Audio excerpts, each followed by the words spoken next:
Rashtrawadi Congress party महिला उल्हासनगर जिल्हाध्यक्ष सीमा महेश अहुजा यांनी काँग्रेस पार्टीमध्ये प्रवेश केलाय। मुंबईतील काँग्रेसच्या टिळक भवनात पक्षप्रवेश कार्यक्रमात नाना पटोले यांच्या उपस्थितीत सीमा अहुजा यांनी काँग्रेसमध्ये प्रवेश केला।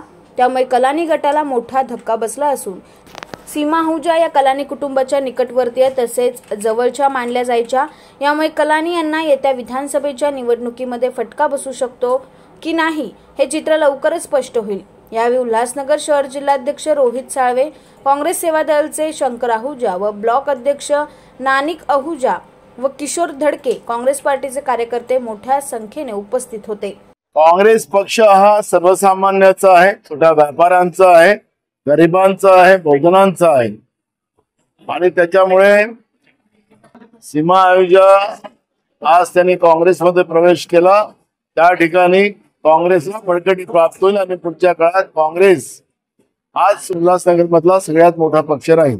बघा, एकंदरीत मागच्या काही वर्षापासून ज्या पद्धतीने राहुल गांधींच्या नेतृत्वात काँग्रेस पक्षाने जी उभारी घेतली आहे आणि सन्माननीय आमचे अध्यक्ष मल्लिकार्जुन खरगे असतील किंवा आमचे महाराष्ट्राचे अध्यक्ष नानाभाऊ पटोले यांनी मागच्या 3 वर्षात पूर्ण महाराष्ट्र पिंजून काढून एक प्रकारे जो वातावरण निर्मिती केलेला आहे, त्यामुळे काँग्रेसमध्ये उल्हासनगर असेल आजूबाजूला सगळीकडे पक्षप्रवेशाचा कार्यक्रम चालू आहे।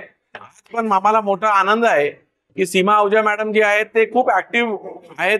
महिला अध्यक्षाचं त्यांनी काम केलेलं आहे, राजकीय त्यांना अनुभव आहे आणि आमचे मित्र महेशजी जी आहे त्यांचा फॅमिली पूर्ण परिवार एक प्रतिष्ठित उल्हासनगरचा परिवार म्हणून यांना सगळेजण ओळखतात आणि त्याच सोबत त्यांच्या माताजी पण नगरसेविका राहिलेल्या आहेत।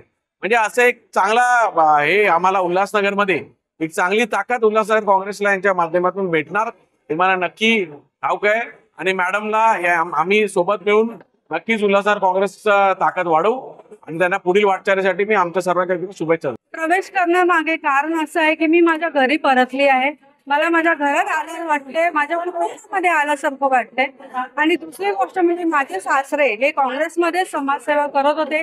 त्यांची काही जी स्वप्न राहिलेली आहेत, त्यांना जो समाजासाठी जो करायचा भाग होता तो मला पूर्ण करायचा आणि तो मी यशस्वीपणे पुन्हा इथे राहून करू शकते याची मला पूर्ण खात्री आहे।